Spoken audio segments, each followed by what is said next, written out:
जब कोई व्यक्ति, लिखें, जब कोई व्यक्ति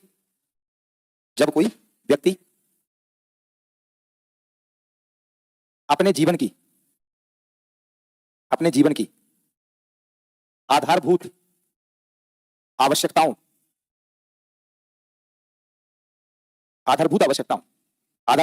का मतलब है जो उसकी बेसिक नीड्स हैं, जैसे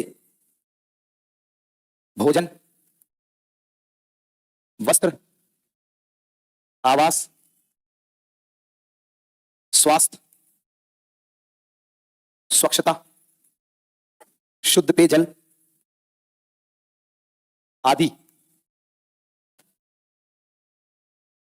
को पूरा करने में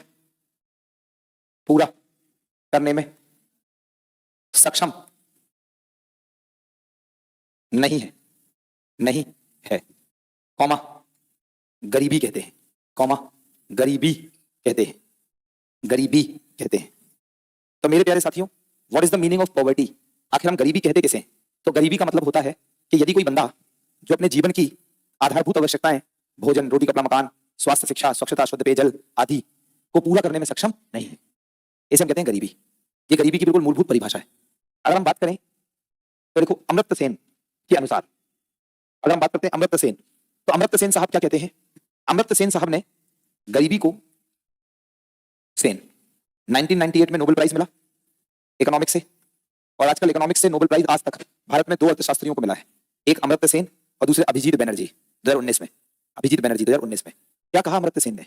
अमर्त्य सेन कहते हैं कि इन्होंने गरीबी को बताया क्षमताओं का अभाव। इन्होंने कहा गरीबी जो है वो क्षमताओं का अभाव है। अगर हम अमर्त्य सेन साहब के शब्दों में, इन्होंने एक किताब लिखी, बहुत फेमस किताब है इनकी, और उस किताब का नाम है डेवलपमेंट एंड फ्रीडम।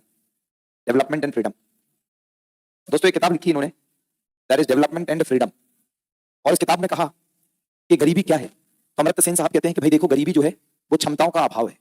अगर किसी व्यक्ति के अंदर क्षमताओं का अभाव है, अर्थात यदि कोई व्यक्ति अपनी क्षमता को पूरी तरीके से उपयोग नहीं कर रहा है, तो वो हमेशा गरीब रहेगा, राइट? अर्थात यदि कोई भी व्यक्ति गरीब है तो वो गरीब इसलिए है क्योंकि उसने अपनी क्षमता का उपयोग नहीं किया। तो इन्होंने कैपेबिलिटी अप्रोच दिया एक गरीबी का, मतलब गरीबी को क्षमता के साथ जोड़ दिया। अब गरीबी से सवाल आता है, तो नेक्स्ट लिखो गरीबी के प्रकार। तो अगर हम बात करें कि जो गरीबी है ये कितने प्रकार की होती है, तो गरीबी के प्रकार, अगर हम बात करते हैं कि गरीबी के प्रकार, तो एक होता है दोस्तों, दैट इज मानवीय गरीबी, दैट इज ह्यूमन पॉवर्टी, मानवीय गरीबी। दूसरा होता है रिलेटिव पॉवर्टी, सापेक्ष गरीबी, और तीसरा होता है एब्सोल्यूट पॉवर्टी, दिस इज निरपेक्ष या पूर्ण गरीबी। तो मेरे प्यारे साथियों, क्या कल सबने प्लानिंग वाला लिख लिया? पीडीएफ सुबह आया, यही थे क्या कल रात में? अभी तुरंत क्यों नहीं करते? तो क्या आप नोएडा को भेजते हो, नोएडा अपलोड करता है क्या? आपको अपलोड करने का काम है, भूल जाते क्या? मुझे इतना पढ़ाना और मैं कुछ भूल जाऊं फिर? तुरंत की तुरंत कर दिया करो भाई, किसने ट्रेनिंग दी तुम लोगों को? तुरंत की तुरंत बैच को निपटाया जाए करो ना, तुरंत की तुरंत। क्या ही बहुत लोड हो जाएगा, लोड ज्यादा है क्या? तुरंत बैच खत्म होने के समय किया करो, अगले बैच का काम अगले बैच के तुरंत बाद, खत्म बात। नाउ दोस्तों, अगर हम बात करें तो 3 प्रकार की गरीबी है, एक मानवीय गरीबी, एक सापेक्ष गरीबी और एक निरपेक्ष, जैसी को बोलते हैं पूर्ण गरीबी। क्या होता है एक एक करके समझेंगे। तो अलग से लिखो मानवीय गरीबी, ह्यूमन पॉवर्टी।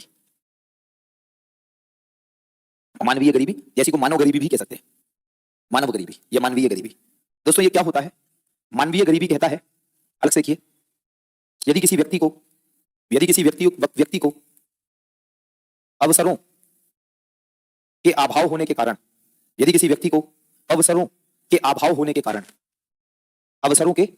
के कारण, लैक ऑफ अपॉर्चुनिटीज, अवसरों के अभाव होने के कारण, अर्थात सामाजिक, सोशल, इकोनॉमिक, आर्थिक, सांस्कृतिक, राजनीतिक आदि के अवसरों से वंचित है, आदि के अवसरों से वंचित है, कौमा मानवीय गरीबी कहते हैं।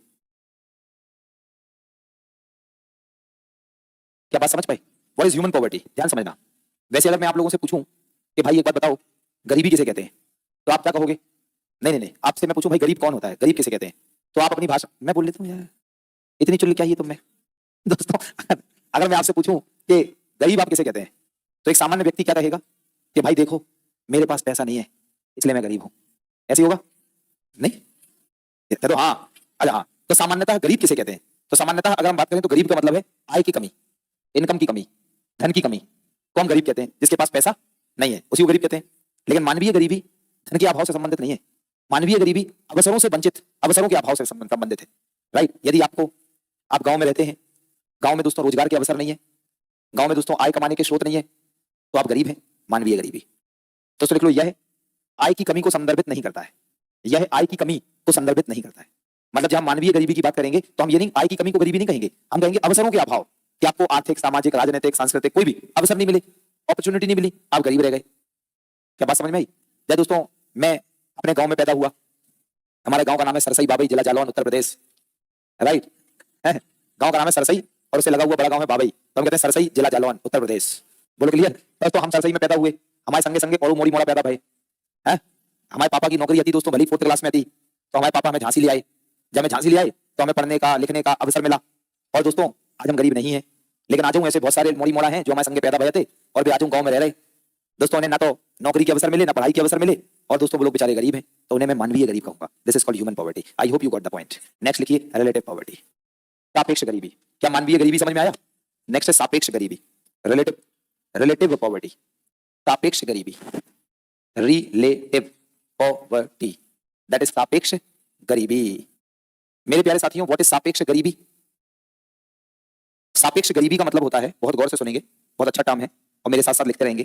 सापेक्ष गरीबी का मतलब है दोस्तों, सापेक्ष गरीबी क्या होता है जरा ध्यान से समझना। सापेक्ष गरीबी का मतलब होता है कि जब हम, पहले मुझे थोड़ा सुन लो फिर मैं लिखवा दूंगा, जब हम तुलना करके या कह लो असमानताओं के जरिए, असमानताओं के माध्यम से, बोले तो जब हम कंपेयर करके या इनइक्वालिटीज, असमानताओं के माध्यम से जब हम गरीबी का मापन करते हैं, इसी को बोलते हैं सापेक्ष गरीबी।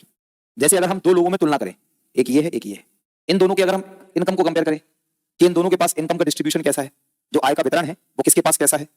अगर हम सिंपल सी बात है यदि दो लोगों को कंपेयर करें या दो लोगों की असमानता दिखाएं और अगर हम कहें कि असमानता को दिखाकर गरीबी का आकलन करें, इसे हम कहते हैं सापेक्ष गरीबी। बोलो क्लियर है? तो देखिए इस प्रकार की गरीबी में तुलना करके, थैंक यू सो मच, इस प्रकार की गरीबी में तुलना करके, अर्थात अर्थात असमानताओं को दर्शाकर, अर्थात असमानताओं को दर्शाकर, एक बार व्हाट्सएप पे हाई करो, अर्थात असमानताओं को दर्शाकर गरीबी का आकलन करते हैं, अर्थात असमानताओं को दर्शाकर गरीबी का आकलन करते हैं।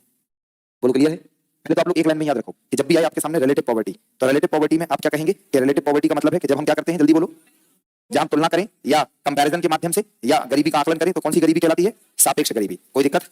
कोई दिक्कत नहीं, दैट्स इट, सापेक्ष गरीबी। आगे सुनो, मुझे इसको बोर्ड पे लगाना है लेकिन थोड़ी देर बाद जब मैं पढ़ा थोड़ी देर बताऊंगा, लगा देना। दोस्तों व्हाट इज सापेक्ष गरीबी बहुत अच्छी तरह समझो, एक एक शब्द को क्लास में इतने बेहतरीन तरीके से समझ लो कि बाद में पढ़ना ना पड़े। क्या मानवीय गरीबी समझ में आई कि मैंने इतना अच्छा समझाया कि आपके पास अभाव है अवसरों का, तो आप कहेंगे मानवीय। अगर हम कहें कि हम तुलना करके या असमानताओं को दर्शा के, आप देखिए ध्यान सुनना, यदि हम एक साइड देखेंगे हमारे पास गुजरात और महाराष्ट्र जैसे राज्य हैं, दूसरे साइड हमारे पास बिहार और झारखंड जैसे राज्य है, क्या हम इनको कंपेयर करके इनके बीच असमानता दिखा सकते हैं और बता सकते हैं कि बिहार, गुजरात और महाराष्ट्र के तुलना में गरीब राज्य है? This is called relative poverty, जहां हम दो लोगों में असमानताओं के जरिए या तुलना करके गरीबी का आकलन करें। क्या बात समझ में आई? नेक्स्ट, सापेक्ष गरीबी के मापन की विधियां, सापेक्ष गरीबी के मापन की विधियां, ऑब्लिक आप कह सकते हो असमानताओं को दर्शाने की विधियां। लिखिए सापेक्ष गरीबी के मापन की विधियां, या कह लो पक्का, देश में मान लो 100 रुपए हैं और 100 लोग हैं, तो 40 रुपए 70 लोगों के पास है, बाकी के 60 रुपए 30 लोगों के पास है, तो ये नॉन पुअर हो गए, ये लोग पुअर हो गए। आप इन्हें रिच कह सकते हैं लेकिन रिच की ऐसी कोई कैटेगरी नहीं है, सिर्फ पुअर और नॉन पुअर। तो बताओ एवरीवन ऑन द बोर्ड, क्या आय के वितरण का स्तर दिखाई दिया? ग्राफिकल मेथड 1905 में लॉरेंज कर्व, कॉन्सेप्ट क्लियर हो गया। बोलो लॉरेंज कर्व समझ गए? पक्का? श्योर? आगे चलो दोस्तों, गिनी कोफिशिएंट, तो नेक्स्ट हेडिंग आप लिख सकते हैं गिनी कोफिशिएंट। नेक्स्ट आप लिख सकते हैं, चल तो रहा है नेट, तुम कह रहे खत्म हो गया? ओबीएस हैंग कर रहा था, ये को सही हो गया कि नहीं हुआ? जारी लाइव जारी है क्लास, एक जल्दी लिखो, जल्दी बनाओ।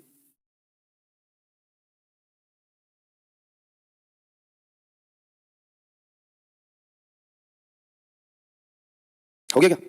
चला जाए, चलें।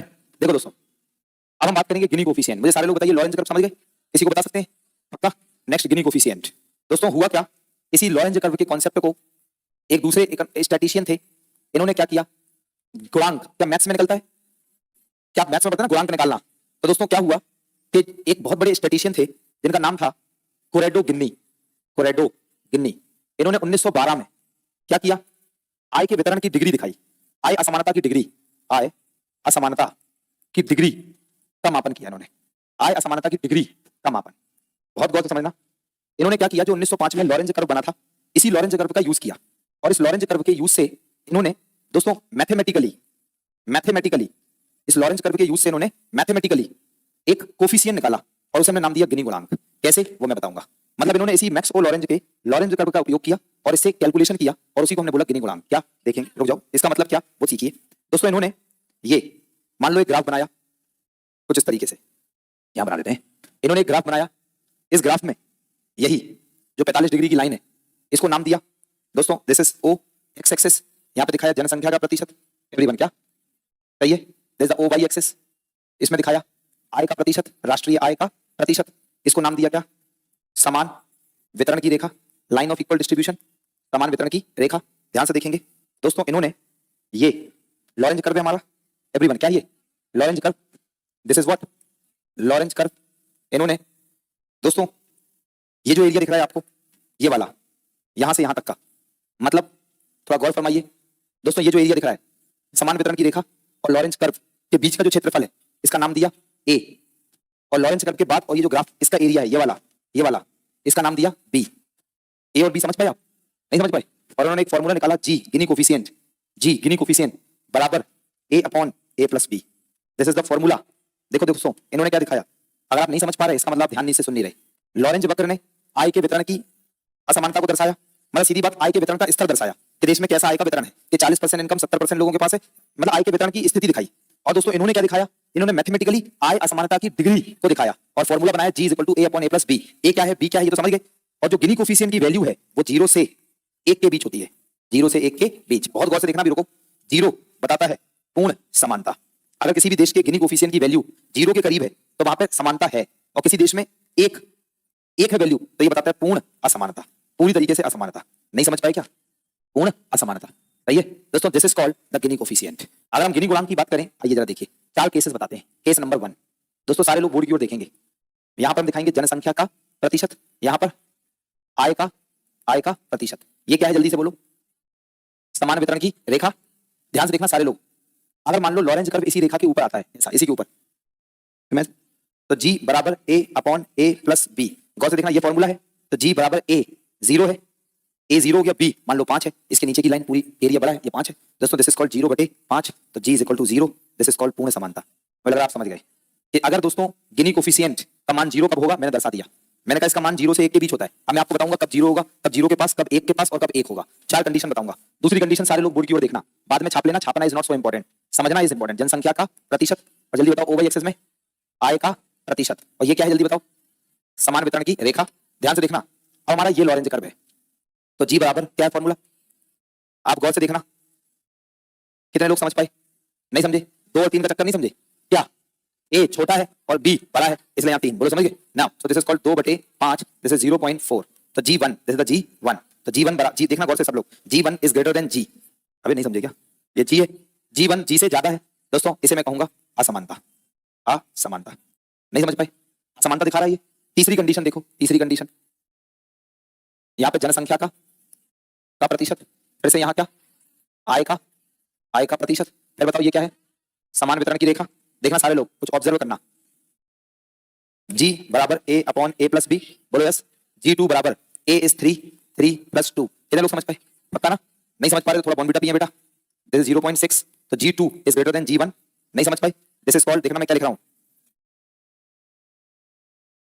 शब्द समझ, कितने लोग समझ गए, अधिक असमानता, बोलो यस। ये है पूर्ण समानता, ये है असमानता, ये थोड़ी अधिक असमानता, 0 से 1 की ओर जा रहे हैं हम, बोलो जी यस। नाउ देखना the last condition, condition number 4, सारे लोग बोर्ड की ओर, यहाँ पे फिर क्या दिखाएंगे, जनसंख्या का प्रतिशत, यहाँ क्या दिखाएंगे, आय का प्रतिशत, बोलो जी यस। बताओ ये क्या है, समान वितरण की रेखा। और सारे लोग देखना, हमारा लॉरेंज कर्व ऐसा बन रहा है, ये लॉरेंज कर्व यहाँ से आया ऐसा बन रहा है, ये वाला। तो अब देखना यहाँ पर G बराबर a upon a plus b, g बराबर 5/5 plus 0, this is called g बराबर 5/5, this is 1, this is g2, no g3, तो g3 is equal to 1, this is called पूर्ण असमानता। बोलो जय हो। क्या गिनी कोफिशिएंट समझ में आ गया?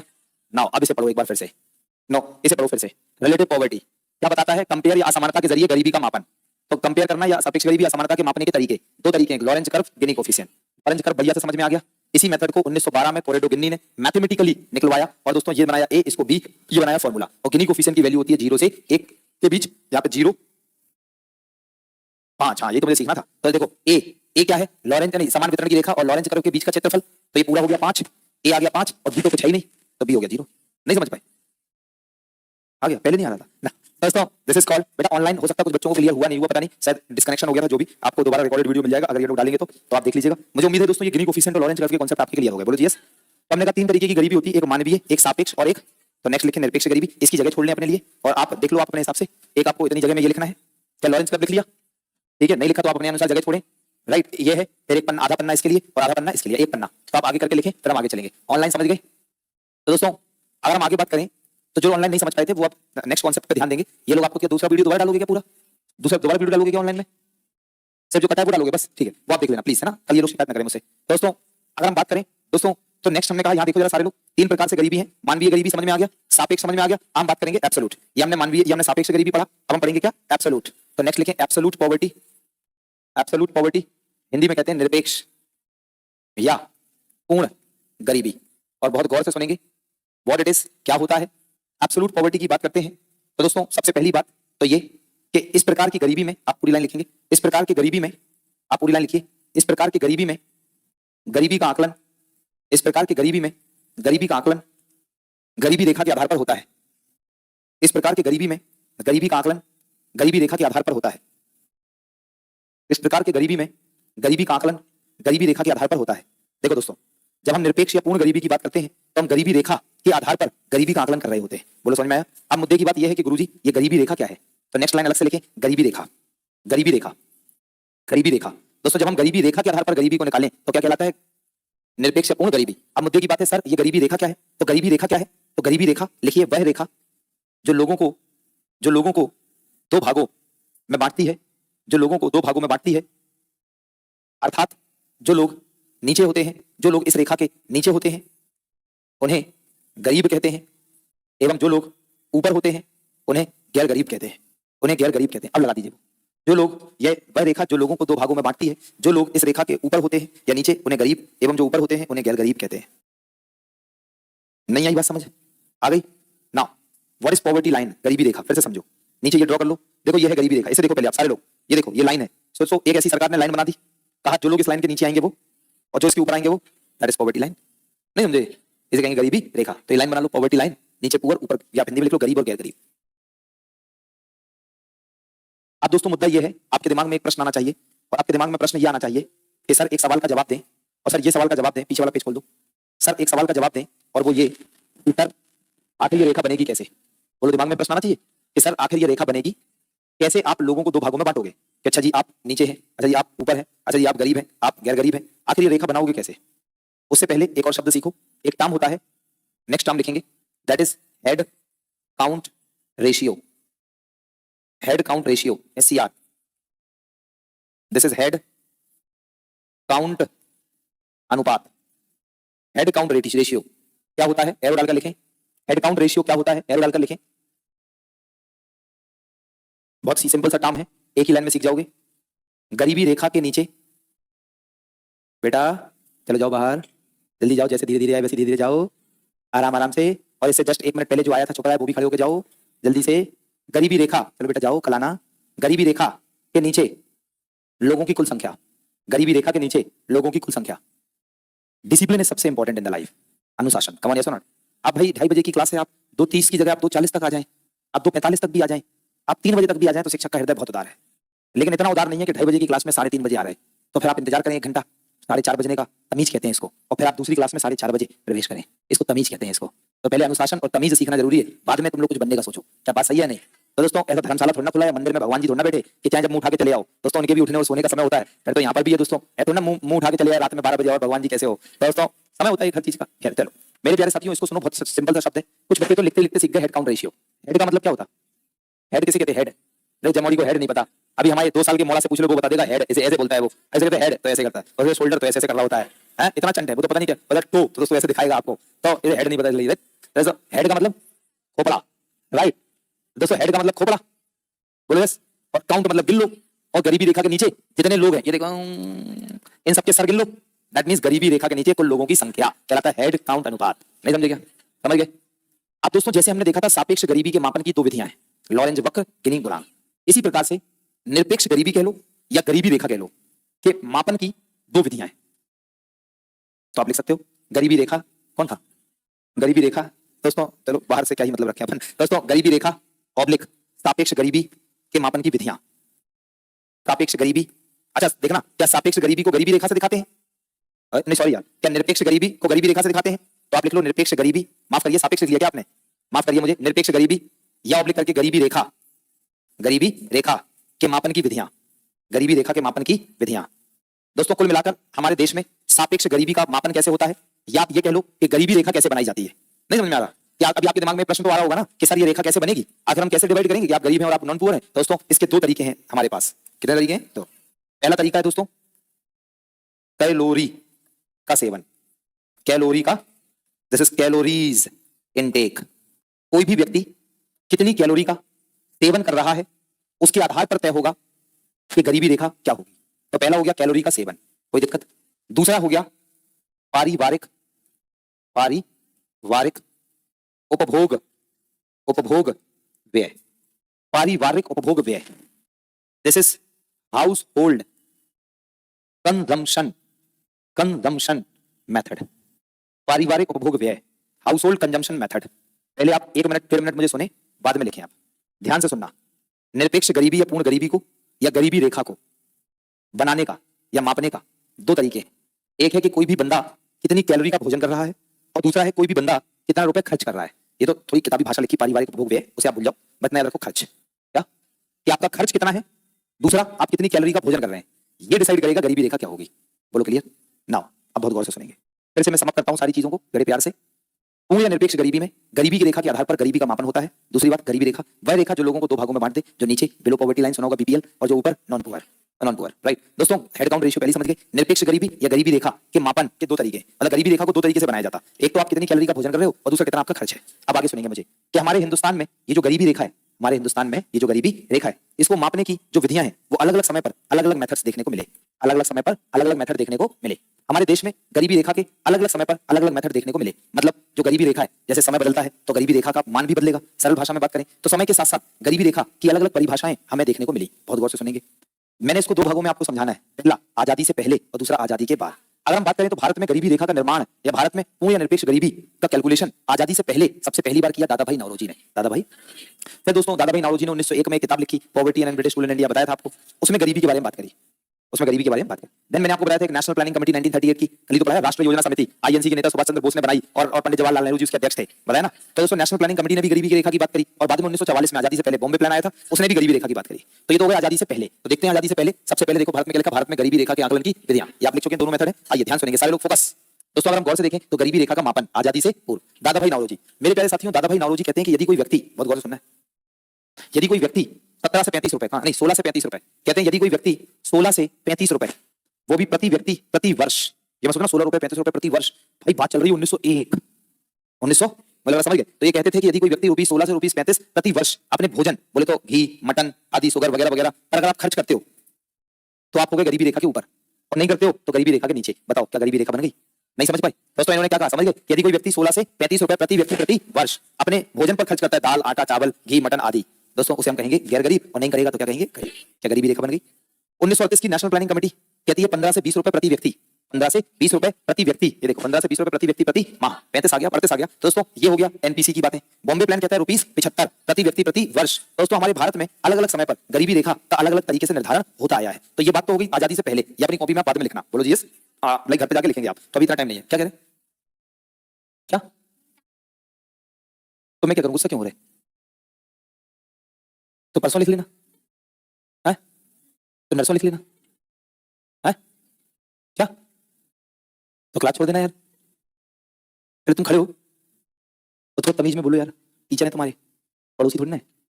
थोड़ा टोन को थोड़ा सॉफ्ट करो, नहीं थोड़ा तभी भाव को थोड़ा सॉफ्ट करो। भाव भाव ये तो आप बिल्कुल भी नहीं कह सकते कि नहीं हम सॉफ्ट भाव में बोल रहे थे। अगर तुम सॉफ्ट भाव में बोल रहे होते तो हम तुमसे भाव को सॉफ्ट करने का कहते ही नहीं।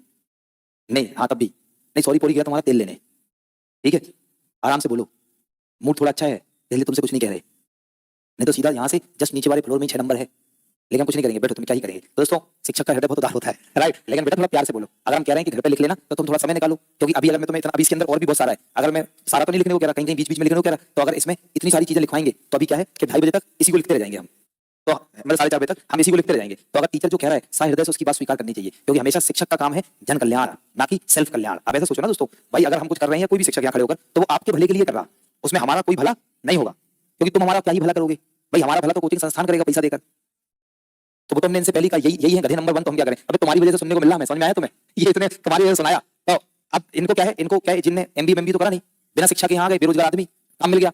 कहने का मतलब क्या है दोस्तों, एमबीए करते तो इन्हें पता होता संसाधनों का ठीक प्रकार से सही समय से कैसे काम करें, इससे भी डबल वर्कलोड को कितने अच्छी तरह निपटाएं। अब इन्हें क्या, इन्हें पूरी दिन भर की क्लासेस का पीडीएफ रखते हैं संभाल के, रात में अपना 1.5-2 घंटा बर्बाद करते हैं, एक एक करके अपलोड कर रहे होते हैं, और फिर सुबह फिर से चेक करते हैं आकर कि अपलोड हुआ नहीं, पाया क्या, ये तो अपलोड ही नहीं हुई, दोस्तों से सुबह कर दिया इन्हें। यही काम ये क्या करें, एक क्लास के बाद 10 मिनट का गैप तो होता ही है, इतने में ये अपलोड कर दें, इससे क्या होगा, ना इनका रात का समय बर्बाद होगा ना कल का होगा, क्योंकि इन्हें अच्छी ट्रेनिंग दी नहीं गई है। तो दोस्तों वो हम भी क्लास में पढ़ाएं भी तुम्हें, इन्हें भी ट्रेनिंग दें, कितनी बड़ी समस्या है भैया, तुरंत अपलोड कर दिया करो यार, कितना टाइम लगता है ये बताओ, तुरंत की तुरंत। अब मैं तुम कहूं मैं आज का टॉपिक पढ़ाने वाला कल पढ़ के आऊंगा तो क्या होगा, कांडी हो जाएगा इसमें, मतलब गरीबी पढ़ाने के लिए मैं कल पढ़ के आऊं गरीबी, तो फिर आपको पढ़ाऊं तो कैसे होगा भाई, पढ़ के आते तभी पढ़ाते हैं, बिना पढ़े पढ़ाना होता तो क्या करते, पीडीएफ लगा लेते ऐसी और उसी को टिक मार देते, वो बिना पढ़े पढ़ाने की बातें होती। अभी 100 कराए, पीडीएफ लगी है, वांचते गए, देखते गए, पढ़ा दिया, बोलो जी भाई पढ़ के आते तो पढ़ाते तैयार होगा, थोड़ा काम करो यार एफिशिएंटली यार, तुम्हारी वजह से देखो मोड़ा में सुना रहा फालतू है, तो भैया तो यार लिखना तो पड़ेगा बेटा, मेहनत तो करनी पड़ेगी, रो चाहे गाओ बेटा चाहे कुछ हो। अभी तुम इतना रो रहे, जब तुम भर्ती हो जाओगे और जब तुम्हारी ट्रेनिंग होगी ट्रेनिंग, तब तो तुम्हारी आंसू फूट फूट के निकलेंगे, नहीं समझे क्या दोस्तों। हमारे पापा 33 बटालियन पीएसी राजगढ़ झांसी में थे, और हमारी जो बटालियन है 33 बटालियन बीएनपीएसी राजगढ़ झांसी, ये एक ट्रेनिंग सेंटर है, ट्रेनिंग सेंटर। तो हमारे यहाँ रिक्रूट्स जो होते हैं नए नए, जैसे आप लोग रिक्रूट्स होकर जाएंगे तो आप लोगों की ट्रेनिंग हमारे जैसे सेंटर्स में होती है। दोस्तों क्या क्या काम करवाते हैं कुछ बता नहीं सकते तुम्हें, कहेंगे कि अगले 3 मिनट में पूरा तैयार होकर बूट बूट पहनकर और अपने सारे बोरी बिस्तर लेकर नीचे आओ। दोस्तों आपको 3 मिनट में अपना सारा बिस्तर पैक करके सूट बूट पहन के नीचे हाजिर होना होगा, वो भी शाम को 3 बजे, कभी 4 बजे सवेरे, कभी फिर तुम फेफड़े फटाके रोने लगोगे, कहोगे हम तो घर जा रहे हैं, इतने में रोया करूं, इतना कैसे लिखेंगे तो हमने कहा भाई लिख लेना करूं, कैसे होगा, तो हमने कहा भाई हमने कहा करना तो पड़ेगा, इतना कैसे टाइम है, इतने में ही रोया यार ये, कैसा कैसा अधिकारी बनेगा भाई, रोने वालों की कोई यहाँ पर नहीं है भाई, मेहनत तो मेहनत ही है भाई, उसमें क्या करना, तुम इतने में रो रहे। हमारा सोचो दोस्तों सुबह 8 बजे से शुरू करते हैं कथा कहानी, रात के 11 बजे तक पढ़ाते हैं दोस्तों, तो जाकर एक दिन में बहुत पैसा आता है, माल जबरदस्त है भैया, 4:30 बजे तक यहाँ पढ़ाते हैं दोस्तों, जहां जहां आवश्यकता है वहीं लिखने की कह रहे हैं, और ये हमारा पढ़ाने का मेथड ही ऐसे है। आगे दोस्तों ये तो हो गई गरीबी रेखा की बातें आजादी से पहले, बोलो क्लियर है, आजादी से पहले ये आप घर पे लिखेंगे आराम से। अगर तुम्हारी चुल्ल ज्यादा है तो तुम बीच बीच में भी लिख सकते हो, बिना सुने लिख लो,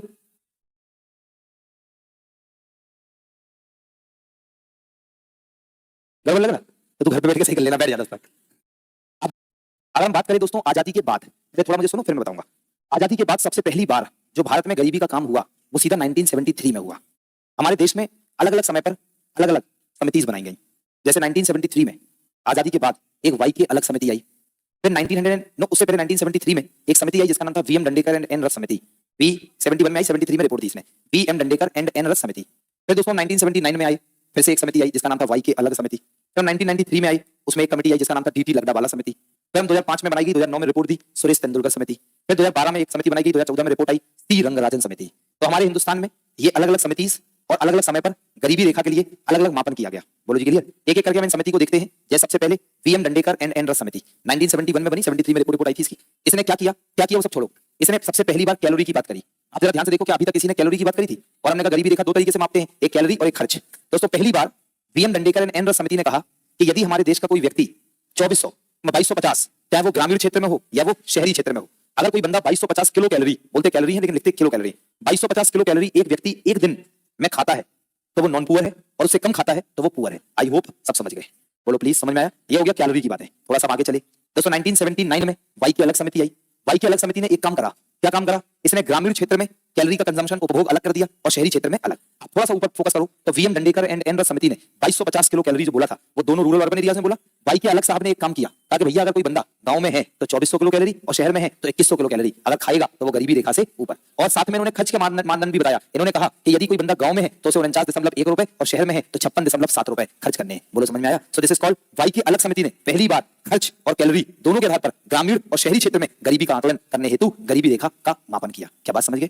थोड़ा सा आगे बढ़े तो दोस्तों डीटी लकड़ावाला समिति आती है 1993 में। और डीटी लकड़ावाला समिति कहती है कि देखो भैया ऐसा है 1993 में कहता है देखो जो वाई के अलग साहब कहते हैं 2400 ग्रामीण और शहरी 49.56.7 ग्रामीण शहरी खर्च, यही बात हम भी मानते हैं। इसका मतलब जो डीटी लकड़ावाला समिति की सिफारिशें थी वो वाई के अलग समिति की सिफारिशों के आधार पर था। बोलो क्लियर? लेकिन बस एक नई बात सुन लो, इन्होंने एक नई बात ये कही, इन्होंने कही for the estimation of poverty in the at the state level, इन्होंने एक बात कही कि भारत सरकार को राज्य स्तरीय गरीबी का मापन करना चाहिए, राज्य स्तरीय अलग अलग राज्यों में गरीबी का मापन करना चाहिए, जिसके लिए भारत सरकार को ग्रामीण क्षेत्र में मापने के लिए सीपीआई नहीं तो राज्य में, फिर सुनेंगे, इन्होंने कहा कि राज्य स्तरीय गरीबी का मापन करना चाहिए और जिसका आधार होगा मुद्रास्फीति के आधार पर, क्योंकि आप देखेंगे कि अलग अलग चीजों का दाम अलग अलग राज्य में अलग अलग होता है, अलग अलग होता है। तो उन्होंने कहा कि राज्य, पहली बात देखना डीटी लकड़ा वाला, दो तीन बातें, पहली बात इनकी जो सिफारिशें थी वो वाई के अलग और वाई के अलग समिति के आधार पर थी 2400 56.7 रूरल अर्बन रेस्पेक्टिवली। बोलो हो गया? साथ में इन्होंने एक बात कही कि अलग अलग राज्य में गरीबी का मापन करना चाहिए और वो भी मुद्रास्फीति के अनुसार। बोलो क्लियर? साथ में इन्होंने एक बात कही कि राज्यों में जब आप ग्रामीण गरीबी निकालेंगे तो आप याद करो मैंने पढ़ाया है सीपीआई एएल कृषि श्रमिक पढ़ाया और एक पढ़ाया सीपीआई आईडब्ल्यू औद्योगिक श्रमिक। बोलो यस? तो इन्होंने कहा कि जब आप राज्य स्तरीय गरीबी निकालेंगे तो मूल्य स्तरों के लिए ग्रामीण क्षेत्र में सीपीआई आईडब्ल्यू के आधार पर मुद्रास्फीति दर लेंगे और शहरी क्षेत्र में सीपीआई आईडब्ल्यू के आधार पर मुद्रास्फीति दर का मापन करेंगे। कुछ समझ में आया नहीं आया मुझे नहीं पता दोस्तों, मैंने तो बहुत अच्छे से बोल दिया, फिर से बोले क्या? देखो अब पढ़ लो उसको, वही लिखा है 1993 में आया, इन्होंने गरीबी रेखा का आधार वाई के अलग समिति पर कैलोरी का सेवन 2400 और उपभोग व्यय 39.1 ऐसे कुछ यहाँ लिखा होगा ना। ये लाइन क्लियर होगी? अब समझना यहाँ राज्य स्तर पर गरीबी रेखा का आकलन करना चाहिए, सही है। इन्होंने कहा जिसमें कीमत स्तर बोले तो मुद्रा स्फीति का जो आधार है वो निम्न प्रकार हो, ग्रामीण गरीबी के लिए सीपीआई आईडब्ल्यू को बनाओ बेस और शहरी गरीबी के लिए सीपीआई आईडब्ल्यू, ये एडब्ल्यू एएल है, सॉरी एएल और ये आईडब्ल्यू और दैट्स इट दोस्तों, दिस इज कॉल्ड। बस आप छोटी सी बात है, वैसे आपको पता होना चाहिए, ये हमने पता नहीं पहले कभी बोली या नहीं बोली। आप डीए तो आप जानते हैं, जब आपकी सरकारी नौकरी लगेगी तो आप लोगों को डीए मिला करेगा, क्या मिला करेगा? Dearness allowances, dearness allowances Hindi में बोलते हैं महंगाई भत्ता। तो जो आपको डीए मिलेगा वो सीपीआई आईडब्ल्यू के अनुसार तय होता है। एक बार आपके पीवाईक्यूज में सवाल भी है ये, थोड़ा सा फिर से सुन लो कि जो आपका जो डियरनेस अलाउंसेस है, जो सैलरी में महंगाई भत्ता जो जुड़ता है वो किस आधार पर जुड़ता है? CPI IW. ये मत पूछना क्या होता है, वो हमने इन्फ्लेशन में पढ़ाया था, सीपीआई आईडब्ल्यू याद आया? तो इतना याद रखना। सो दिस इज कॉल्ड गरीबी रेखा का मापन आजादी के बाद। 1993 के बाद आ गए सुरेश तेंदुलकर साहब, 2005 में समिति बनाई गई और 2009 में सिफारिश थी। पॉइंट नंबर 1 कैलोरीज इनटेक के लिए इन्होंने वाई के अलग को आधार बनाया 2400 ग्रामीण और शहरी हो गया। बोलो हो गया? सुरेश तेंदुलकर की बात कर रहे हैं। फिर दोस्तों खर्च के लिए इन्होंने थोड़ा अलग स्टैंडर्ड बनाया, वो सुनेंगे। सुरेश तेंदुलकर साहब कहते हैं 816 रुपए पर मंथ पर पर्सन पर मंथ। दोस्तों कहते हैं यदि कोई बंदा गांव में रहता है तो वो 816 रुपए प्रति व्यक्ति प्रति महीने खर्च करेगा और शहर में है तो 1000 रुपए प्रति व्यक्ति प्रति महीना। क्या बात समझ आ गई? खर्च की बात समझ आ गई? 816 और 1000 ग्रामीण और शहरी। Is it alright? एक तो ये कहते हैं प्रति व्यक्ति प्रति माह, साथ में एक बात और कहते हैं प्रति व्यक्ति प्रति दिन। फिर से प्रति व्यक्ति प्रति दिन। तो प्रति व्यक्ति प्रति दिन क्या कहते हैं वो सुनेंगे। प्रति व्यक्ति प्रति दिन में कहते हैं ग्रामीण क्षेत्र में 27 रुपए प्रति व्यक्ति प्रति दिन, शहरी क्षेत्र में 33 रुपए प्रति व्यक्ति प्रति दिन। नहीं आया समझ में? और कहते हैं एक बात और कहते हैं दोस्तों, कहते हैं प्रति परिवार प्रति माह। फिर से एक बार प्रति परिवार, और यहाँ पे परिवार का मतलब है family of 5 people, family of. कहते हैं ग्रामीण क्षेत्र में 4086 और शहरी क्षेत्र में 5000 प्रति परिवार प्रति माह। लाओ देख लो दोस्तों, जैसे सुरेश तेंदुलकर, गौर से देखो सुरेश तेंदुलकर समिति कब बनाई गई? 2005 में, 2009 में रिपोर्ट दी। खर्च के आधार पर 2400 बता दिया, हटा दो इसको। कैलोरी के आधार पर, खर्च के आधार पर 816, 1000, 27, 33, 4086, 5000। This is called Suresh Tendulkar समिति। बोलो जी क्लियर है? साथ में बात करें दोस्तों एक और 2012 में बनाई गई दोस्तों, जिसका नाम है सी रंगराजन समिति, और 2014 में इसकी रिपोर्ट आई। क्या कहती है सी रंगराजन समिति? वो ध्यान समझना, इसको थोड़ा ट्विस्ट किया इन्होंने।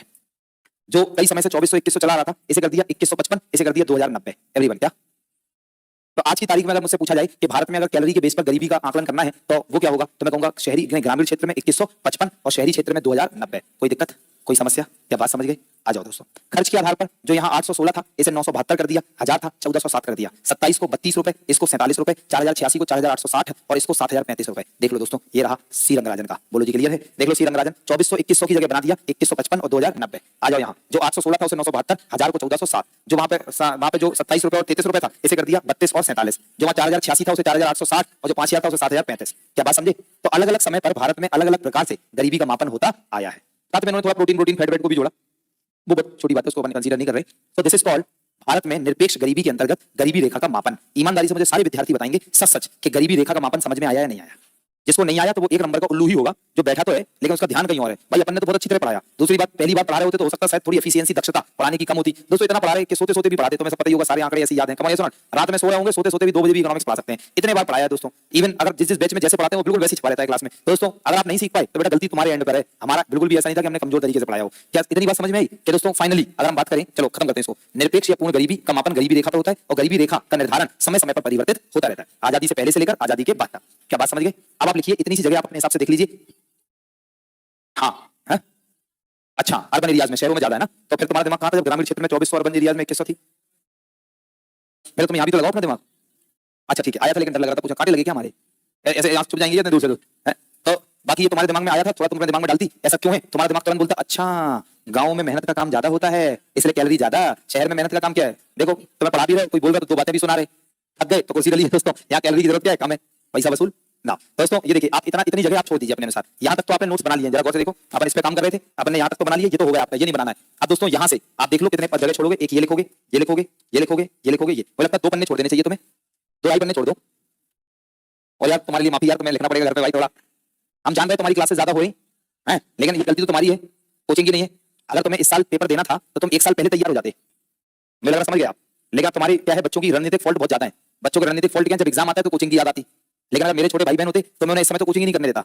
उस समय कहता घर पे बैठ और सेल्फ स्टडी कर, उसी से होगा। क्योंकि तुम्हें कोचिंग तो पिछले साल खत्म कर लेनी चाहिए ना, अब तुम इसी साल के लिए बैठे थे, अभी के लिए बैठे थे, बिल्कुल ना होगा तैयार। दोस्तों उसमें हम क्या कर ले भाई, गलती तो तुम्हारी है, तो पढ़ो 12-12 घंटे। वो तो शुक्र मनाओ केजीएस जैसा संस्थान तुम्हारे साथ है, जो हमारे यहाँ इतनी स्ट्रीमलाइन प्रोसेसिंग है, जो आपको इतना बेहतरीन सारे शिक्षक अपने अपने गुणवत्ता के अनुसार आपको पढ़ा रहे हैं। नहीं तो अन्य कोचिंग संस्थानों में जाओगे दोस्तों, इतनी लंबी क्लास भी नहीं होगी, टीचर आएगा 1-1 घंटे पढ़ाएगा और मुझे समझ में नहीं आता 1 घंटे में पढ़ाते कैसे हैं, क्योंकि 1 घंटे में तो हमारा मूड बनता है सिर्फ पढ़ाने का। बोलो जी सर, तभी आइए हमारी लॉन्ग क्लासेस में ज्ञान असली वहां मिलेगा। तो दोस्तों 1 आध घंटे में तो ऐसा लगता है गाड़ी गर्म हुई, जब तक स्पीड ले रहे थे इतने में खत्म हो गया समय, राइट। तो भाई साहब अब आपको अगर हम ज्यादा पढ़ा रहे तो इसके लिए तो उल्टा आपको थैंक यू बोलना चाहिए कोचिंग को। कम ऑन यस, 2 ही बातें हैं, अब आप एक काम करके रख लो बस। मैं तो आपको थोड़ा सजेशन ही दे सकता हूं कि आप जो पढ़ रहे हैं वो डेली के डेली सीमेंटेड कर लें, उसको डेली के डेली पक्का कर लें, मतलब रिवीजन के लिए घर पे ना छोड़ें, बस ये मेरा पर्सनल सजेशन है। बाकी तुम्हारी मर्जी, तुम्हारी इच्छा, तुम्हारा सिलेक्शन हो या ना हो, विद्या माता कसम मेरे ऊपर कोई फर्क नहीं पड़ता। बोलो जी यस और नॉट। अगर कोई टीचर कह रहा है कि मुझे फर्क पड़ता है तो 1 नंबर का झूठा आदमी है, याद रखना, क्योंकि कुछ फर्क नहीं पड़ता। तो क्योंकि तुम्हारा संसार अलग है, हमारा अलग है, हम अपना काम कर रहे हैं, पैसा ले रहे हैं, तुम अपना काम करो, पैसा दे रहे हो, खत्म बात। बोलो जी यस, तुम दोनों का मोटिव तो अलग हो गया ना।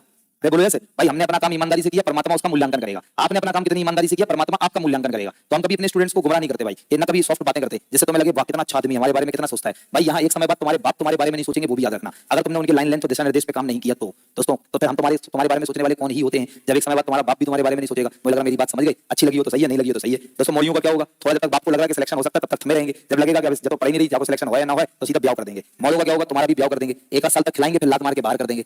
बोलो जी यस और नॉट। अब अपने अलग अगल बगल अपने रिश्तेदारों, बड़े भाई छोटे भाइयों को देख लो दोस्तों, सबके साथ यही होता है, तो ऐसे ही होता है। तो सीधी सी बात है, नहीं होता क्या। और जब तक अगर आप उनके मन का काम कर रहे हैं तो आपको वो गले से लगा के रखेंगे, जैसे हमारे बाप। कम ऑन यस और नॉट। आप पैसा कमा रहे हैं तो सोचते हैं बेटा बहुत अच्छा है, और भाई हम जानते हैं कि अगर पैसा नहीं कमाते होते तो बाप से पैसा मांगते। इस उम्र पर भी एट द एज ऑफ 37 तुम्हारे बाप लात मार के भगा देते हमें अभी तक। वो तो बात सही है यार, मैं तो बहुत, आप समाज को तो देखते ही होगे कि ऐसी सही बात है। इसलिए भाई साहब मैं साफ साफ बताया, आप स्वार्थी बने, जीवन का रस उसी में है, स्वार्थ में। किसमें? स्वार्थ।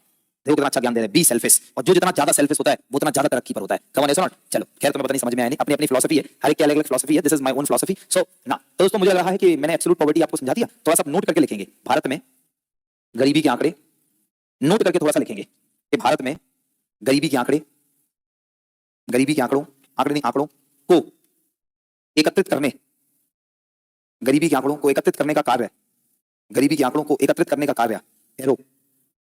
मतलब भाई साहब ये बताइए, जैसे आप लोग पढ़ते हैं कि भारत में इतने लोग गरीबी रेखा के नीचे हैं, फलाना ढिमाका, तो इनके लिए आंकड़े एकत्रित भी तो करे गए होंगे। तो एरो एनएसएसओ के द्वारा, एनएसएसओ ब्रैकेट में लिखो, अब ब्रैकेट में लिखो अब, या वर्तमान में एनएसओ। ये मत पूछना क्यों, क्योंकि आपको मैं ऑलरेडी पढ़ा चुका हूं। तो 1950 में बना था एनएसएसओ, बताया था।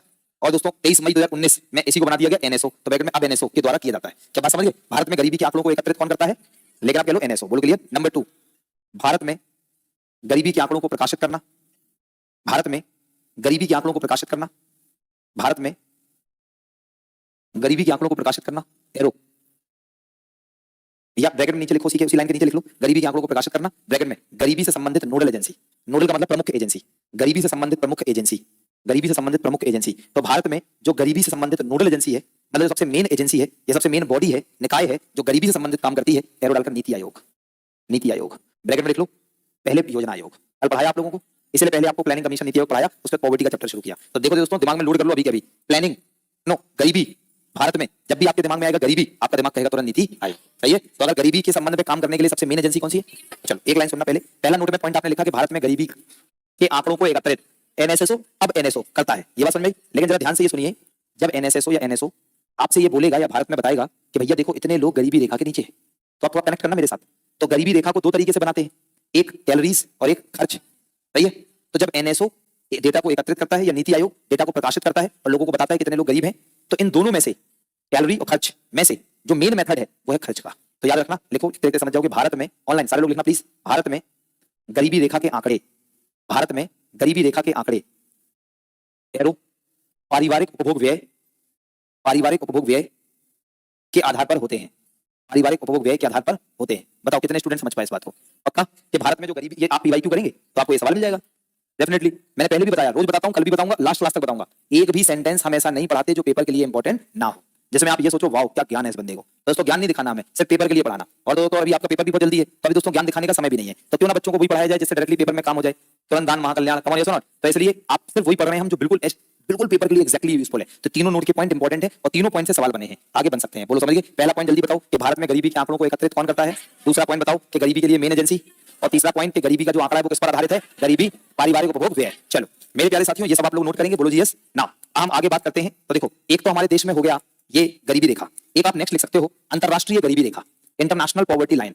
इंटरनेशनल पॉवर्टी लाइन, अंतरराष्ट्रीय गरीबी रेखा, इंटरनेशनल पॉवर्टी लाइन, अंतरराष्ट्रीय गरीबी रेखा। मेरे प्यारे साथियों, एक पूरे विश्व स्तरीय गरीबी रेखा है। और अगर हम अंतरराष्ट्रीय गरीबी रेखा की बात करें तो बहुत गौर से सुनेंगे, अंतरराष्ट्रीय गरीबी रेखा, अगर हम अंतरराष्ट्रीय गरीबी रेखा की बात करें तो ये बनाता है वर्ल्ड बैंक। लो जी सुन लो बात। तो इंटरनेशनल पॉवर्टी लाइन कौन बनाता है? World bank. कोई दिक्कत ना। अभी वर्ल्ड बैंक ने क्या कहा वो समझना। अभी वर्ल्ड बैंक ने कहा कि यदि कोई व्यक्ति $3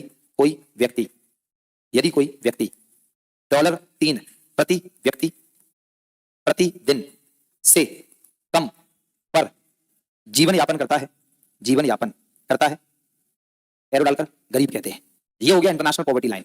और दोस्तों अगर आप जानना चाहते हो तो अभी ये काम हुआ, अभी 2025 के मई में इसकी परिभाषा आई। ब्रैकेट में लिख सकते हो, पहले ये था $2.15, पहले ये $2.15 था। तो मान लो आपका एग्जामिनर थोड़ा आउटडेटेड है, कभी-कभी ऐसा होता है ना, एग्जामिनर जो बनाता है पेपर उसको इतनी इकोनॉमिक्स नहीं आ रही होती है, समझना दोस्तों, नहीं समझेगा कि इतनी अच्छी इकोनॉमिक्स सबको आएगी या जो पेपर बना रहा है उसे भी आएगी, क्या आप इसको पुष्टि के साथ कह सकते हैं क्या? तो इतना बड़ा महान अर्थशास्त्री तो होगा नहीं, होता तो कमीशन में क्यों काम कर रहा होता, यूनिवर्सिटी में प्रोफेसर होता वो। तो इसलिए जो पेपर बनाने वाले लोग होते हैं वो सामान्य पेपर बनाते हैं। इसलिए भी आप इसे भी समझो, एक टीचर सब चीजें जानता होता है दोस्तों, इसलिए तो पेपर का नाम है। आप लोग समझने का प्रयास क्यों नहीं करते? सामान्य अध्ययन, इसलिए तो पेपर को बोलते हैं जीए, जनरल नॉलेज। अरे बोलो यस, जनरल स्टडीज। पेपर का नाम है सामान्य अध्ययन। तो एक सामान्य व्यक्ति बनाता है। तो कई बार क्या होता है, ये मैं $2.15 पहले क्यों लिखा, वो इसलिए कि वो इतना अपडेटेड नहीं है कि अभी बदल गया, लेकिन उसने कहीं किसी किताब से क्वेश्चन उठाया और वो क्वेश्चन पुराना था और वो इकोनॉमी में चेंज हो गया, उसे पता नहीं है, तो वो दे देगा $2.15। तो फिर आप फंस जाएंगे। इसलिए अपन ऐसे जो चेंज होता है वो भी पढ़ते हैं और जो चेंज हो जाता है वो भी पढ़ते हैं। क्या बात समझे? सो दैट हमारी अच्छी तैयारी होती है। हर विषय में आप ऐसे ही करिए। क्या मेरी बात समझ पा रहे हैं आप दोस्तों? खैर, इंटरनेशनल पॉवर्टी लाइन की बात समझ में आई। तो पहली दो बातें याद रखनी है, अंतरराष्ट्रीय स्तर पर गरीबी रेखा के लिए कौन सी बॉडी रिस्पॉन्सिबल है।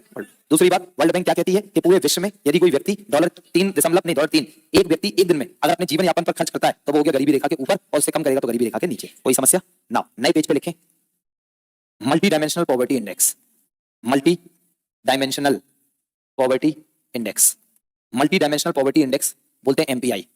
कुछ याद आ रहा है? बहुपक्षीय क्या बोल रहा हूं, बहुआयामी। कुछ याद आ रहा है आप लोगों को? एचडीआर याद आ रहा है परसों का, बहुआयामी गरीबी सूचकांक। कुछ याद आया? जिसमें हमने एचडीआई पढ़ा था, उसी सूचकांक में ये भी लिखा था, उसी रिपोर्ट में ये भी लिखा था। मैंने कहा था गरीबी की क्लास में पढ़ाएंगे। बोलो जी यस। तो बहुआयामी गरीबी सूचकांक, बहुत गौर से सुनना है आपको दोस्तों। बहुआयामी गरीबी सूचकांक के बारे में थोड़ा ज्ञान प्राप्त करेंगे। देखो दोस्तों क्या है, और ये है कि एक global multi dimensional poverty index है। दिस इज वैश्विक, एमपीआई मैंने लिख दिया ना यहाँ, एमपीआई। एक है वैश्विक बहुआयामी गरीबी सूचकांक, वैश्विक एमपीआई।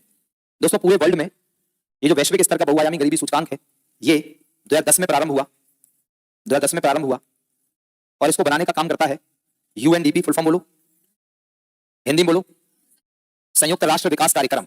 सही है? एंड इसका फुल फॉर्म आता है इसलिए नहीं लिखवा रहे, and OPHI, Oxford poverty and human development initiative, Oxford poverty and human development initiative.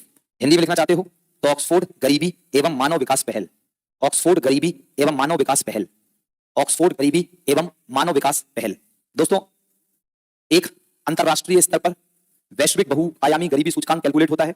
ये शुरू हुआ 2010 से, और इसको कैलकुलेट करने का काम करता है यूएनडीपी एंड ओपीएचआई। सही है? आप जल्दी से बताइए एचडीआई के अंदर कितने आयाम थे और कितने सांकेतक थे? मतलब सुनना, आयामों को जिससे मापते हैं उसी को सांकेतक कहते हैं, जिससे आयामों को मापते हैं उसे सांकेतक कहते हैं। तो यहां पर बहुआयामी गरीबी, वैश्विक बहुआयामी गरीबी सूचकांक में 3 आयाम है, 3 आयाम है दोस्तों। यहां पे मैं लिख रहा हूं एमपीआई, आप अलग पेज पे लिखेंगे ये, नहीं तो हौच पौच हो जाएगा। 3 आयाम है, स्वास्थ्य, हेल्थ, स्वास्थ्य बोले तो हेल्थ, शिक्षा एडुकेशन, एडुकेशन शिक्षा, या कहीं कहीं ज्ञान भी हो सकता है, नॉलेज लिखा हो, नॉलेज या शिक्षा, एंड तीसरा जीवन स्तर, स्टैंडर्ड ऑफ लिविंग। एचडीआई की तरह तीनों सेम है भाई। क्या आपके दिमाग में यही आ रहा था यार, यही तो एचडीआई में है, स्टैंडर्ड ऑफ लिविंग या लिविंग स्टैंडर्ड कह लो। सही है? रुको जरा, यहां देखो, इसमें 3 आयाम है, स्वास्थ्य, शिक्षा और जीवन स्तर। इन तीनों आयाम को मापने के लिए 10 सांकेतक हैं, 10 सांकेतक हैं। इन तीनों आयामों को कितने सांकेतकों से मापते हैं? 10। तो इसमें 3 आयाम है और 10 सांकेतक है। बोलो क्लियर? मतलब क्या? आओ मैं सिखाता हूं मेरे प्यारे साथियों। दोस्तों जो स्वास्थ्य का मापन करते हैं, एचडीआई में स्वास्थ्य का मापन याद करो जीवन प्रत्याशा से मापते हैं, लेकिन एमपीआई में जो स्वास्थ्य को मापते हैं वो मापते हैं पोषण। नंबर 1 किससे? क्या पोषण जानते हो क्या होता? न्यूट्रिशन, क्या कितनी पोषण का भोजन करते हो? बोलो जी यस। दूसरा इसमें है शिशु एवं किशोर मृत्यु, शिशु एवं किशोर मृत्यु, चाइल्ड एंड एडोलेसेंट मोर्टेलिटी, शिशु एवं किशोर मृत्यु। दोस्तों इन दो चीजों के माध्यम से हम बहुआयामी गरीबी सूचकांक में स्वास्थ्य को मापते हैं। मैं फिर बताता हूं, ज्ञान नहीं दिखा रहा, पेपर के लिए पढ़ा रहा। पेपर में ये आता है कि बहुआयामी गरीबी सूचकांक में कौन कौन से आयाम हैं या कितने आयाम हैं। या मान लो आप मेरे जैसा टीचर होगा, स्टैंडर्ड क्वेश्चन और अच्छा रखेगा, तो मैं रखूंगा बहुआयामी गरीबी सूचकांक में स्वास्थ्य के मापन के लिए निम्नलिखित में से कौन कौन से सांकेतक हैं। तो स्वास्थ्य को किससे मापते हैं? पोषण और शिशु और किशोर मोर्टेलिटी, मृत्यु। बोलो क्लियर। और इसमें देखी जाती है जनरली जो 15 वर्ष तक के बच्चे हैं वो प्रति 1000 बच्चे ने जन्म लिया उसमें 15 वर्ष की आयु से पहले कितने बच्चों की मृत्यु हो गई। दिस इज कॉल्ड किशोर। और शिशु का मतलब यहाँ पे 1 वर्ष के अंदर कितने बच्चों की मृत्यु हो गई। तो मैंने आपको ये भी समझा दिया कि शिशु और किशोर मृत्यु का मतलब समझ में आया ना। शिक्षा को दोस्तों इसमें दो तरीके से मापते हैं। नंबर 1 स्कूल की औसत आयु। स्कूल की औसत आयु आप सोच रहे होंगे ये तो वहां भी था, बोलो जी यस यस बिल्कुल था, स्कूल की औसत आयु। और दूसरा यहां पर है स्कूल अटेंडेंस, नहीं स्कूल में उपस्थिति, कि आपकी स्कूल अटेंडेंस कितनी है, स्कूल में उपस्थिति कितनी है। स्कूल उपस्थिति में थोड़ा छोटी मात्रा होगी, थामे बढ़ेगी, सही है। स्कूल उपस्थिति, स्कूल अटेंडेंस, दोस्तों सही है, सही है भाई दोस्तों, स्कूल उपस्थिति राइट बिल्कुल सही है। तो अगर हम स्कूल अटेंडेंस, तो इन दो के द्वारा औसत आयु स्कूल की एवरेज मीन ईयर और दोस्तों स्कूल अटेंडेंस, इनके माध्यम से क्या मापा जाता है? शिक्षा का स्तर, सही है। और दोस्तों स्टैंडर्ड ऑफ लिविंग किससे मापते हैं? नंबर 1 रसोई का ईंधन, कुकिंग फ्यूल, रसोई का ईंधन। इसलिए मैं अंग्रेजी में लिखता हूं क्योंकि कभी कभी क्या होता है हिंदी में ट्रांसलेशन अलग होता है। तो दोस्तों वहां पे आ जाए खाना बनाने का ईंधन तो आप कंफ्यूज होंगे, इंग्लिश में एक ही लिखा होगा कुकिंग फ्यूल, ऐसे लिखा होगा, ये नहीं बदलता कभी। नंबर 2 देखते हैं स्वच्छता। स्वच्छता बोले तो सैनिटेशन। स्वच्छता का मतलब क्या मैंने कभी बताया? स्वच्छता का मतलब बताया था कि लोटा लेके बाहर जाते हैं कि घर में ही व्यवस्था है, बताया था आपको, उसी को देखते हैं स्वच्छता। नंबर 2 शुद्ध पेयजल, शुद्ध पेयजल, safe drinking water, safe drinking water. Next है यहां पर आवास, हाउसिंग, क्या आप कच्चे घर में हैं या पुराने घर, पक्के घर में, सॉरी कच्चे घर में या पक्के घर में। नंबर 5 इलेक्ट्रिसिटी, बिजली है या नहीं, बिजली, इलेक्ट्रिसिटी। और नंबर लास्ट दोस्तों, नंबर लास्ट एसेट, क्या आपके पास परिसंपत्तियां हैं या नहीं, एसेट, परिसंपत्तियां। मेरे प्यारे साथियों जरा बहुत गौर से देखना, जब हम बहुआयामी गरीबी सूचकांक निकालते हैं तो इसमें 3 आयाम हैं, स्वास्थ्य, शिक्षा, जीवन स्तर। कोई समस्या? स्वास्थ्य को 2 चीजों से मापते हैं, पोषण और शिशु और किशोर मृत्यु। शिक्षा को 2 चीजों से मापते हैं, स्कूल में उपस्थिति और स्कूल की औसत आयु। और जीवन स्तर को 3-6 चीजों से मापते हैं, कुकिंग फ्यूल, स्वच्छता, शुद्ध पेयजल, आवास, बिजली, परिसंपत्तियां। बोलो क्लियर है। और दोस्तों तीनों का वेटेज बराबर है। पता नहीं ये वाली बात तो मैं समझ में आया ना आई, 1/3 1/3 1/3, क्या बात समझ आई कि नहीं? मतलब नहीं आई तो छोड़ो, मैं रखना तीनों का भार बराबर है, मतलब ये चाहे स्वास्थ्य, शिक्षा और जीवन स्तर। कई बार बच्चे सोचते हैं यहाँ 6 है तो इसका भार ज्यादा होगा, तीनों का बराबर है सूचकांक में, बोलो जी यस ना। तो इसको बोलते हैं वैश्विक बहुआयामी गरीबी सूचकांक। लुक एट दिस, वैश्विक बहुआयामी गरीबी सूचकांक यूएनडीपी और ओपीएचआई निकलता है, 3 आयाम है, 10 सांकेतक है, 2010 में शुरू हुआ। बोलो सही है। आगे सुनो ध्यान से, हुआ क्या? हुआ कुछ यूं कि 2021 में पोस्ट कोविड 2021 में जो वैश्विक बहुआयामी गरीबी सूचकांक आया, इसमें यूएनडीपी और ओपीएचआई ने भारत की अवस्था बहुत दयनीय बताई। इसने बताया कि भारत में बहुत गरीबी है, बहुत दयनीय अवस्था है। तो मेरे प्यारे साथियों हमारी भारत सरकार ने कहा कि यार तुम पगला गए क्या, हम तो अपने देश में गरीबी उन्मूलन के लिए इतना काम करते, स्वास्थ्य के क्षेत्र में ये काम कर रहे हैं, शिक्षा में ये काम कर रहे हैं, लोगों का जीवन स्तर अच्छा करने में हम ये काम कर रहे हैं। यार भाई देखो हमारे देश में इतनी गरीबी नहीं हो सकती, कहीं ना कहीं तुम्हारे आंकड़ों को एकत्रित करने में गलतियां हैं। तो हम एक काम करेंगे, अब हम अपने देश का और भारत का खुद का राष्ट्रीय बहुआयामी गरीबी सूचकांक निकालेंगे, राष्ट्रीय बहुआयामी गरीबी सूचकांक। और दोस्तों हमारे हिंदुस्तान में हुआ कुछ यूं कि एक national multi dimensional poverty index calculate होता है और ये प्रारंभ हुआ 2021 से। इसको कैलकुलेट कॉमन सेंस लगाएंगे, कौन कर रहा होगा क्योंकि नोडल एजेंसी यही है, जल्दी बोलो हाँ। लेकिन ट्विस्ट है कहानी में, इसमें 3 आयाम है, स्वास्थ्य, शिक्षा, जीवन स्तर, क्योंकि ओएनडीपी और यूएनडीपी और ओपीएचआई के आधार पर ही है। एवं इसमें किया क्या गया, 12 सांकेतक कर दिए और थोड़ा इसको अच्छा कर दिया, सांकेतक। कितने सांकेतक? 3 आयामों के साथ 12 सांकेतक कर दिए। बोलो क्लियर है। उन 12 को जरा देखेंगे दोस्तों। इसमें 3 आयाम है, स्वास्थ्य, शिक्षा, जीवन स्तर। क्या आप लोगों ने लिख लिया ना? इसमें जरा ध्यान से देखो, स्वास्थ्य में एक और जोड़ दिया, मैं अलग इंक से लिख रहा हूं, स्वास्थ्य में एक और जोड़ दिया, वो है मातृत्व स्वास्थ्य, मातृत्व स्वास्थ्य, मैटरनल हेल्थ, मातृत्व स्वास्थ्य, मैटरनल हेल्थ। एक और जोड़ दिया, मातृत्व स्वास्थ्य, मैटरनल हेल्थ। नहीं समझे क्या? समझ गए? स्वास्थ्य में एक और जोड़ दिया, मातृत्व स्वास्थ्य। आप समझ रहे हैं कि हमारे देश में जो महिलाएं जो प्रेग्नेंट हैं, ड्यूरिंग द प्रेगनेंसी उनकी हेल्थ और पोस्ट प्रेगनेंसी उनका स्वास्थ्य कैसा है, सही है। दोस्तों शिक्षा को ऐसे ही रहने दिया, इसमें एक और जोड़ दिया, and this is bank account, bank account, bank account, bank account. तो अगर हम लोग बात करें तो ये है एमपीआई और ये है एनएमपीआई। फिर से देखो कितना बेहतरीन पढ़ाया आप लोगों को। एक वैश्विक बहुआयामी गरीबी सूचकांक है, एक राष्ट्रीय बहुआयामी गरीबी सूचकांक है, बोलो जी यस। और दोस्तों अभी अभी हमने देखा कि एक वैश्विक बहुआयामी गरीबी सूचकांक आया 2025 का, बहुत गौर से सुनेंगे मुझे, क्या आया? अब मैं ये तो हो गया कॉन्सेप्ट, यहीं से सवाल आते हैं आपके एग्जाम में, करंट से नहीं आते लेकिन हम उसे भी पढ़ाते हैं। वो क्या? देखो कॉन्सेप्ट सबको समझ में आ गया। ये देखो अभी अभी एक global multi dimensional poverty index आया 2025 का, ये देखो अभी अभी पढ़ो इसे, 2025 का वैश्विक बहुआयामी गरीबी सूचकांक, सही है। सबसे पहले तो आपको इसकी थीम पर लेनी चाहिए, पेपर में आएगा तो ये फंस सकता है कि 2025 के वैश्विक बहुआयामी गरीबी सूचकांक। चलिए आप देखो इसे कौन निकलता है, यूएनडीपी और ओपीएचआई। बताया आपको, तो ये आ सकता है आपकी, ये करंट है इसका, आप घर पे लिखें यहाँ लिखें आपकी मर्जी, ये इसका करंट है। और एग्जाम में पूछा गया सवाल है कि वैश्विक बहुआयामी गरीबी सूचकांक 2025 की थीम क्या है, करंट से है ये, तो इसकी थीम है, हिंदी में भी ऐसी लिखी आएगी, तुम जानते हो पेपर में ऐसी लिखी आएगी, overlapping hardships poverty and climate hazards. दोस्तों ये इसकी थीम है। अगर हम इसके अंदर चलते हैं और इस वैश्विक बहुआयामी गरीबी सूचकांक को थोड़ा सा पढ़ते हैं तो इसके अंदर बहुत सारी चीजें लिखी गई। और दोस्तों इसके अंदर बहुत सारी चीजें हैं, लेकिन मैं चाहता हूं कि हम इतनी सारी चीजों को क्या ही पढ़ें, तो मैं आपको, अगर आपको करंट डेटा से मतलब है तो मैं आपको इसके अंदर जो भी करंट आंकड़ा है वो मैं आप लोगों को दे देता हूं। बोलो दे दूं क्या? इसके अंतर्गत जो करंट डेटा है वो देता हूं मैं आपको। तो जनाब थोड़ा लगाइए, जल्दी से लगाएंगे। तो वैश्विक बहुआयामी गरीबी सूचकांक में जो करंट आंकड़ा है वो मैंने कुछ बना रखा है, मैं चाहता हूं कि आप तुरंत की तुरंत आपको मिल जाए। बोर्ड पे लगाइए ये,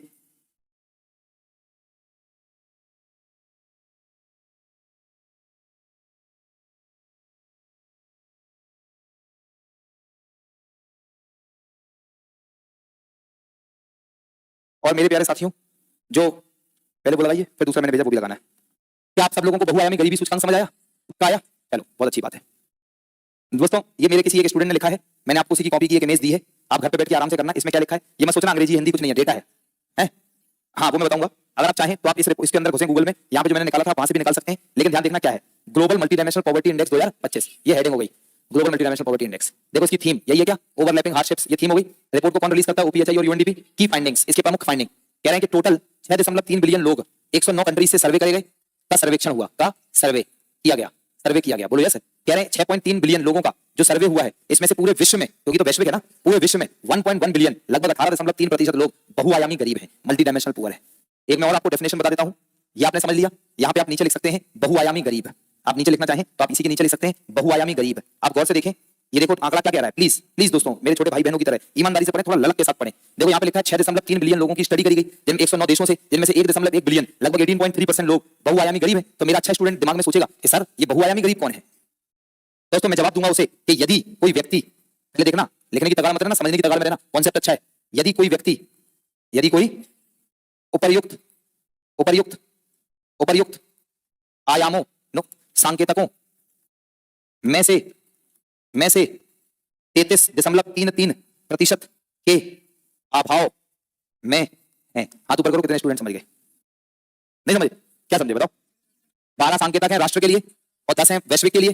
तो यदि कोई व्यक्ति उन 10 में से वैश्विक और 12 में से राष्ट्रीय में से 33% के अभाव में है, मतलब एक सर्वेक्षण करने वाला बंदा आपके घर पहुंचा, उसने आपसे पूछा हाँ भाई कुकिंग फ्यूल कौन सा है, क्या एलपीजी सिलेंडर है कि चूल्हे में फुकनी से कंडे जला के काम चल रहा? तो आप कहोगे नहीं चूल्हा जलता है हमारे यहाँ, माथे पे लग गया एक। ऐसे दोस्तों आपसे पूछा हाँ भाई कच्चा घर पक्का घर, आपने कहा कच्चा। तो इन 12 में से यदि कोई बंदा कॉमन सेंस 4 से ज्यादा 33% मतलब 4 से ज्यादा के आयाम अभाव में है, पूरा नहीं कर पा रहा, उसी को कहेंगे बहुआयामी गरीबी। बोलो समझ में आएगा नहीं? दोस्तों अब आप इस रिपोर्ट को पढ़ेंगे तो आप रिपोर्ट समझ में आएगी। इसमें से क्या समझना, 1.1 बिलियन जो लोग बहुआयामी गरीब हैं, नहीं समझे? उनमें से चिल्ड्रन है कितने? 586 मिलियन और एडल्ट है 13.5। ऐसे आगे लिखा है, थोड़ा सा इसको दो, बस एक ही पन्ने की रिपोर्ट है, इसको पढ़िएगा। एक ही पन्ना है नहीं यार, 2 पन्ने, दूसरा कहां गया? मेरे पास एक ही पेज आएगा, कोई नहीं, एक ही पेज इंपॉर्टेंट है, छोड़ो दूसरा लगाओ। टाइम हो गया? अगर मेरी बीवी सुन लेना ये कि टाइम हो गया, एक बार टेंटू दबा दे, सही बता रहे, कह रहा टाइम हो गया। अरे भाई उसने 7 जन्मों के मेरे साथ घेरे कर रखे, कह रहा टाइम हो गया, निकलो। राइट, दूसरा लगाओ, तब टाइम होगा। बस 1 मिनट दे दो मुझे, 1 मिनट दे दो, दूसरा लगा दो, बस मैं इस टॉपिक को खत्म कर दूं। तो मेरे प्यारे साथियों, क्या बहुआयामी गरीबी सबको बहुत अच्छे समझ में आ गया? ऐसे बोलो सर आपकी क्लास का टाइम हो गया, कह रहे सर निकलो आपका टाइम हो गया। तो मजाक कर रहे यार, मजाक कर रहे भाई, जल्दी जल्दी जल्दी दूसरा वाला। तो मेरे प्यारे साथियों क्या अगर हम बात करें, दूसरा मैंने दिया अभी आपको, तो अगर हम बात करें, ध्यान सुनो, क्या सबको बहुआयामी गरीबी समझ में आ गई? राष्ट्रीय अंतरराष्ट्रीय स्तर पर, वैश्विक स्तर पर क्या स्थिति है समझ में आई? 1.1 बिलियन लोग पूरे विश्व में जितनी भी जनसंख्या है उनमें से 1.1 बिलियन लोग 18.3% लोग गरीबी रेखा के नीचे। दोस्तों ये तो बहुआयामी गरीबी है, मुझे ये नहीं देना, ये तो मैं आपको ऑलरेडी बता चुका हूं। बस ध्यान सुनना, मैं आपको वो आंकड़ा देना चाहता हूं जो आंकड़ा सरकार ने अभी राष्ट्रीय बहुआयामी गरीबी सूचकांक आया, मतलब आपके मन में ये लग तो होनी चाहिए ना कि सर हमारे भारत में वर्तमान गरीबी कितनी है, बोलो नहीं होनी चाहिए? दोस्तों वो ये है, ये लो, जो दोस्तों मैंने अभी आपको बताया था कि ये जो बहुआयामी गरीबी सूचकांक राष्ट्रीय स्तर का ये आया था 2021 में। इसकी 2 रिपोर्टें आई अभी तक बस, एक 21 की, एक 23 की। जैसे बोला एक 21 की, एक 23 की। तो लुक एट दिस इज राष्ट्रीय बहुआयामी गरीबी सूचकांक, ये राष्ट्रीय बहुआयामी गरीबी सूचकांक 2023 क्या कहता है वो जल्दी से करते हैं। हेड काउंट अनुपात वही गरीबी रेखा से नीचे, कह रहे हैं कितने लोग 1921 में कितने लोग 14.9 कह रहे हैं, ग्रामीण क्षेत्र में इतने, शहरी में इतने, 15 से 16 के बीच 135 मिलियन लोग गरीबी से क्या आए हैं बाहर, 13.5 करोड़। ये 23 का आर्टिकल है। अब ध्यान सुनना, बस लास्ट स्टेटमेंट प्लीज थोड़ा फोकस कर लो। 2024 में राष्ट्रीय बहुआयामी गरीबी सूचकांक के आंकड़े नहीं आए, मतलब ये डेटा नहीं आया, लेकिन नीति आयोग ने एक रिपोर्ट पब्लिश करी। तो नीति आयोग ने एक रिपोर्ट पब्लिश करी 2024 में, जिसका नाम दिया multi dimensional poverty in India since 2005। Hindi में बोले तो 2005 से भारत में बहुआयामी गरीबी। इसमें बताया, मतलब अगर मुझसे कोई पूछे कि सर वर्तमान में भारत में कितने लोग गरीब हैं, तो मैं इसको मेन मानूंगा। इसको मेन मानूंगा। तो इन्होंने कहा कि 2022-23 में ये वाला, ये आपके काम का, मैं इसको अंडरलाइन कर रहा हूं ऐसे कि 2022-23 में भारत में 11.28% लोग गरीबी रेखा के नीचे हैं। तो अगर मुझसे आज पूछा जाए कि भारत में कितने लोग गरीब हैं, तो मैं कहूंगा कुल जनसंख्या में 11.28% लोग गरीब हैं, और ये है 13-14 से इतने लोग बाहर आए हैं 25 करोड़ के लगभग। और इसी आर्टिकल में एक बात और लिखी थी कि जो 25 करोड़ लोग गरीबी रेखा के नीचे थे वो कहां गए, बाहर, ऊपर। इनमें से उत्तर प्रदेश में सबसे ज्यादा लोग बाहर आए हैं, लगभग 6 करोड़। नंबर 2 पर बिहार में लगभग 3.25 करोड़। नंबर 3 एमपी में लगभग 2.30 करोड़। दोस्तों, this is all about poverty. घर पे जाके से पढ़िए और इसके क्वेश्चन करिए। कल हम बेरोजगारी की बात करेंगे, बोलो जी यस ना। पॉवर्टी